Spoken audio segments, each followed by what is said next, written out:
Time now for Back Pages tonight here on Sky Sports News, bringing you a first look at the sports stories in the morning's newspapers. Ahead of a busy weekend of sporting action, the Premier League is back. Joining us tonight, Sam Dean, the Telegraph's football reporter, and Andy Dunn, the chief sports writer of the Daily Mirror and Sunday Mirror. Welcome to you both. Let's run through the Back Pages. Quite a mix ahead of the weekend. Telegraph Sports Supplement carries a feature on Thomas Tuchel's early years in football in southern Germany. The main story, though, England face law change chaos, refers to fears in the England Rugby Union camp that New Zealand will have an advantage over experience after World Rugby announced a new set of law changes to be introduced in the autumn internationals. Times also has a feature on Tuchel visiting his hometown, plus they carry a story that Forest owner Evangelos Marinakis has been handed a 5-game stadium ban for bad behaviour. Guardian's Weekend Sport Edition previewing the big game Sunday afternoon says it's time to find out if Arne Slot's Liverpool are contenders or pretenders for the title. They play Chelsea, plus Erik ten Hag's admission the Manchester United board are not happy with the start to the season.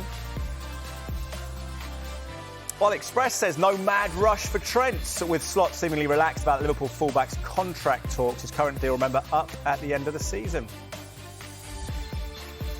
The Independent have a feature on Brighton's 31-year-old head coach Fabian Hürzeler, plus they lead on the findings of an exclusive poll which they say reveals stark differences between age groups to punishment on supporters' racism.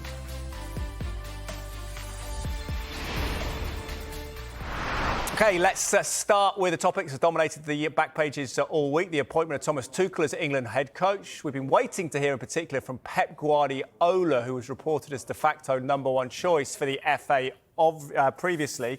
But this in the Indy perhaps illustrates that, the online story. Pep Guardiola reacts to Thomas Tuchel appointment, but dodges questions over England talks. He wasn't having it, was he, Andy? What did you read into Guardiola's comments or not comments about whether he was offered the England job or at least spoken to?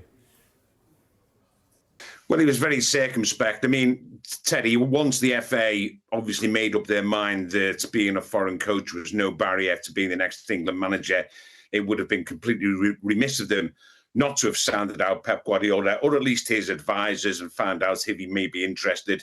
And I'm sure, absolutely certain, they did that out of respect to City. Of course, Pep wouldn't say, because you would assume, don't forget, the FA would have to go to City first and say, listen, we're going to approach Pep. So it doesn't sound like it got very far. Interesting, though, he didn't rule out taking charge in the future. You know, he said before that international management is something that appeals to him later in his career.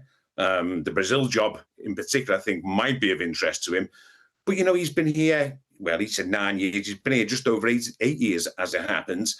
And, you know, he's almost becoming anglicised, so you never know. It might be one for the future. Certainly, England hierarchy, the FA, don't forget, Tuchel is only here for 18 months. And by the sound of it, I suspect that Tuchel will be definitely an 18-month hit. He'll go whether or not they win the World Cup back into club management. So you never know. That might be a good time for him to step in. Yeah, it's intriguing, wasn't it, trying to read into the press conference. He was certainly supporting Tuchel's appointment and pointing out that he was Catalan, but just by virtue of having Catalan parents. Keep your hair on. Hair here spelt, for the podcast listeners, the German way of Mr. H-E-R-R. Pep's dig at critics of England appointing a foreign boss in Tuchel. And then in The Sun, Pep in pledge. Martin Blackburn reporting Pep Guardiola will not leave Manchester City hanging over his future as he left the door open to becoming England boss, certainly defending the right of an overseas coach to manage them. Sam, what do you make of Pep Guardiola's comments? What do you think his immediate, short-term, long-term future is going to be? Will he be at Man City next season? Well, I think obviously all the focus is on Tuchel and the England job, but I think perhaps the most interesting thing that Guardiola said today was that part of him is also leaving with Chicky Begiristain from Manchester City. He was quite open and quite honest about how much of a blow that is to him personally to lose Begiristain, who's obviously been such an important ally for him for so much of his managerial career. And I think a lot of Manchester City fans, and I'm sure their executives and people around the club, are concerned that the Begiristain departure at the end of this season will also herald Guardiola's departure. And these comments, I don't think, will help to sort of ease any of those concerns at all. And you certainly look at that situation now and the way it's developing and the need for a decision from Guardiola at one point. And he spoke about being willing to help City find their next manager, whenever that might be, whether he leaves sooner or later. And it'll be interesting to see if he is given that kind of impact or input in the way that, for example, Sir Alex Ferguson was at Manchester United when he left. And it's interesting that for me strikes me as the most interesting aspect of Guardiola's press conference today. But I do think it's also valuable for all of us to hear from a foreign manager who's come to England and been here for so long. And it's the same with Mikel Arteta, who we might come on to later. These are two managers who have sort of found a home in England and English football, and they've got a very different perspective to the rest of us who have been born here, and to a lot of people who have argued this week that the English manager should be English. So it's been good to hear from them both. It has. We'll come to Arteta. Both him and Guardiola definitely add nuance to the concept of who is English, what is English, and whether all overseas coaches are the same. Certainly two men with affinity for this country. It was hard to disagree with that. Eddie Howe, though, thought it should be an English coach to take over the national team. But he also confirmed, this is the Mail Online, he was not interviewed for the England job, Andy, before Thomas Tuchel was appointed, and speaks out on whether he would ever manage the Three Lions after FA balked at cost of his Newcastle release. Should point out Eddie Howe didn't confirm that was the reason. Were you surprised they didn't speak to Eddie Howe? Was it simply a matter of money? No, I was surprised they didn't speak to him. Even if it is a matter of money, and even if, they needed to find it out for definite, obviously the story is that it would have cost them in the region of about £6 million to actually just release him from his Newcastle contract. And then, of course, you've got the wages on top. Thomas Tuchel is on £5 million a year. So it would have been an expensive business to recruit Eddie Howe. But having said that, you would have thought they would have inquired about the possibility, maybe about the possibility of actually getting that figure reduced. If Newcastle were amenable to that, I'm sure they would have been, but at least tested the water. Yes, I am surprised. But then again, it is their prerogative. A lot of talk about who's interviewed, who wasn't interviewed. In the end, what's thrown a spanner into the works is Mark Bullingham saying they interviewed 10 candidates, which raised a lot of eyebrows. Obviously, now today, people are queuing up to say they weren't interviewed. So the question is, who exactly did they interview?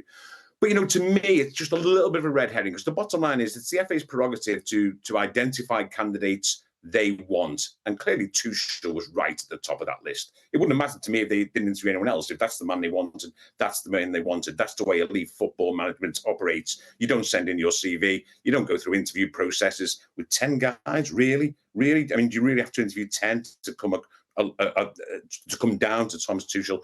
I don't think so. I understand that most people think that Eddie Howe should have been a contender, but the FA clearly got the signals there. A, he was expensive, and B, he probably didn't want it anyway. And there's nothing worse than interviewing a guy, maybe offering him a job, and then saying he doesn't want it.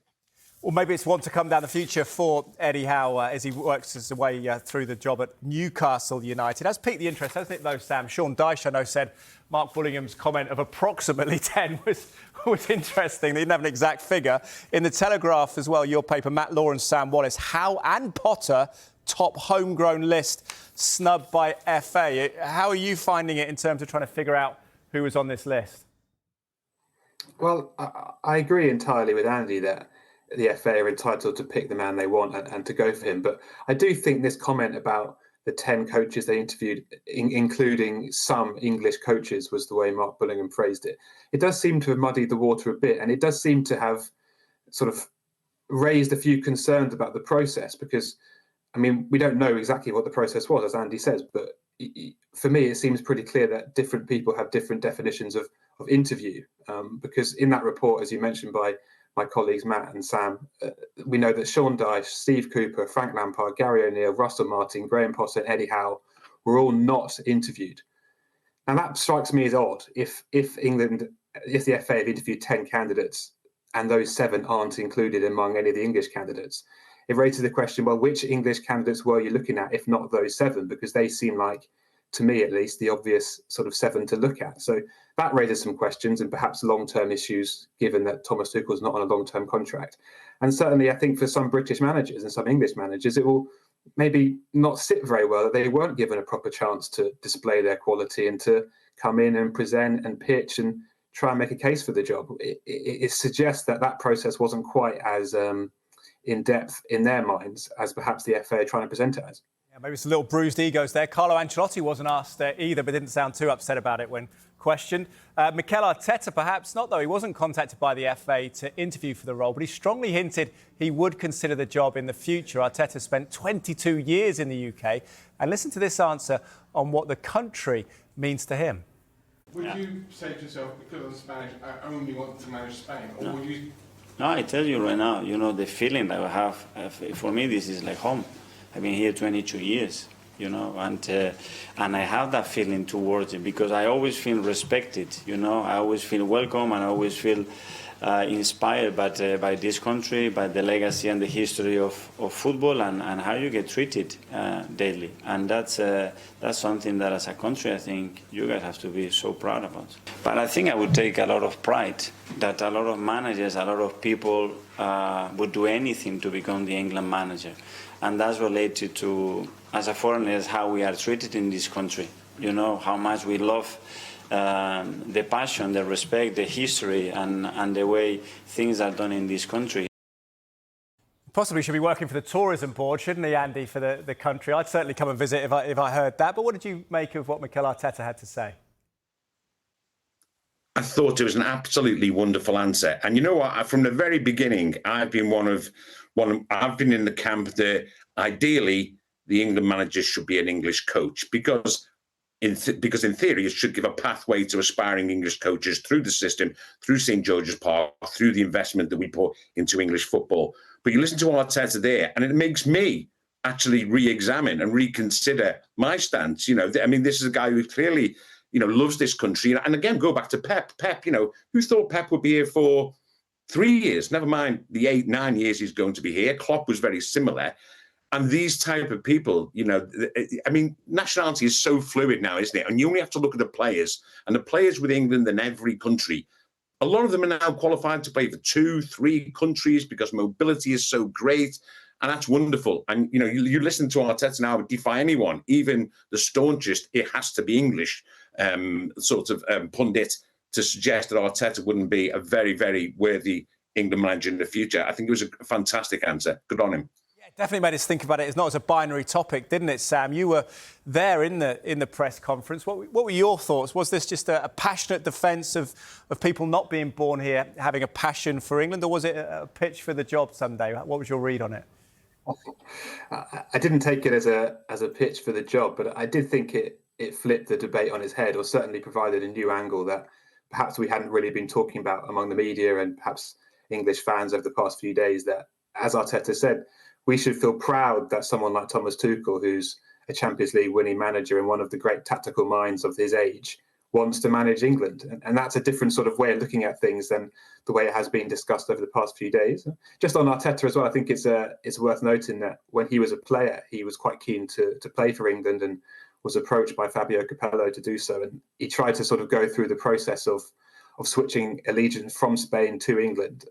But due to FIFA regulations and the various rules, he couldn't do that. But he said today that he was thinking about that this week and talking about that with some of his colleagues at Arsenal and reflecting on that time he almost switched to England, and that he would have been very, very proud to do so and happy to wear an English shirt. So clearly his view on the matter is quite clear. And I think, there'll be quite a few people now maybe sort of reconsidering their sort of quite stringent and quite strident views, I should say, the past few days. Absolutely. Glowing tribute on English football and England in general. Of course, rugby and cricket, which we may talk about. It's a lot more fluid in terms of nationality. Gents, we'll take a quick break there and we will come back in a minute and look at more of the back pages, including this in the Telegraph.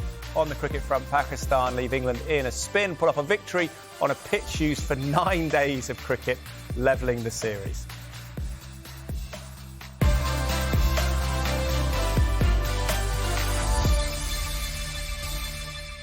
You are watching Backpages tonight. Welcome back to you, and welcome back to Sam Dean, Telegraph's football reporter, and Andy Dunn, chief sports writer of the Daily Mirror and Sunday Mirror, passionate follower of cricket. Andy as well. Let's talk about England's defeat in the second test of Pakistan in Multan. The Telegraph has this report by Nick Holt, who was there for the paper. England collapse as huge gamble pays off for Pakistan. And on the sidebar, they've got there, were batsmen innocent or guilty of reckless shots? There's not a general consensus. They've gone through each player player by player, which seems a bit harsh. Andy, what's your take on it? Ben Stokes again defending the style of play. We've got to accept this will happen sometimes, won't it, with a swashbuckling approach? Yes, absolutely. And I do think that no matter reckless or not, whatever type of shots they tried to play on that pitch would have ended up with the same result. You know, the toss was crucial. That's probably, well, and of course the effectiveness of Pakistan spinners too in particular, although they did pick 7. I think any approach on this day, reckless or otherwise, would have resulted in the same outcome. But what I do like about England and this England is that they stick by the guns. Not only do they stick by the guns, they don't make any excuses. There was a ready-made excuse for that defeat, and that was, of course, the pitch. You know, this is, pitches, take turn days 4 and 5. This was day 9, of the same pitch against 7 spinners. The toss was vital. Pakistan bowling it in the final innings. But England refused to bleat about that. It's not against regulations to use the same pitch, but some people would say it's against the spirit. England were having none of it. It sets up a fantastic decider. And you know what? Also, it's really good for Test cricket. He has been in danger of the powerhouse nations, that's India, Australia, and England, just dominating. Pakistan had lost 6 tests on the spin. They hadn't won at home for a long time in 2021. And this was exciting. Wasn't it great to see 2 spinners in tandem operating, with all the guile, all the intrigue that brought. So no, I don't think there was anything really reckless about it. Again, I think whichever way they played, they'd have lost. But I just like their attitude. I like the fact that they're now saying, right, okay, let's bring on the decider next week. Yeah, look forward to that in Rawalpindi, see what type of pitch it is there as well. Let's move back to football. Sam, talk about Erik ten Hag. This in the Indy. Erik ten Hag lashes out at, quote, fairy tales and lies over his Manchester United future. Sam, what do you think the fairy tales and lies exactly are from ten Hag's perspective? Well, I've been thinking about that for quite a lot of the evening ahead of this show, and I do wish he'd been more clear on it, to be honest. He doesn't seem to have specified which reports are inaccurate and which issues he's taken with certain stories. So that's always one of those things. Sometimes managers can come out and speak in these vague terms and sort of attack the media, and obviously the media, we're not angels, and that's fine, we accept that, but you do wish sometimes there'd be some specific about what actually does he object to, because as far as I can see, most of the reports last few weeks were that he's under growing pressure, which I think he wouldn't deny himself. He effectively said that himself today. And also a lot of reports concerned a very high level meeting that took place in London last week, and that meeting did indeed take place, as was reported by the media. So yes, it didn't result in his sacking, but I don't think anybody said he will be sacked at this meeting. So yeah, I do wonder if it's a little bit of a siege mentality creeping in there with Ten Hag, and he's been trying to do this a bit, I think, over the past year or so when he's under pressure, and it's sort of us against the world, and that's a classic manoeuvre by managers, and certainly a very understandable one to take. But increasingly, it does feel like Ten Hag is very good at accepting things are wrong and saying things must improve. And today, for example, he spoke again about being, climbing up a mountain and the difficulty of that. But I think United fans are growing tired of hearing how much United need to improve, and they want to actually start seeing those improvements on the pitch now. Yeah, reference the FA Cup win again, didn't he, as well? And also entries into the opposition's box, which didn't seem the staunchest of defence. The Guardian has this acknowledgement from Ten Hag as well on their front page of the Sports Supplement. Board is not happy, Ten Hag admits to United's unease. And then in The Sun, referencing Sam's quote there, Andy, Mount 10 to climb. Eric needs summit special after United's rocky start. How big a week is this, Andy? Brentford, and then a trip to see Jose Mourinho in Turkey.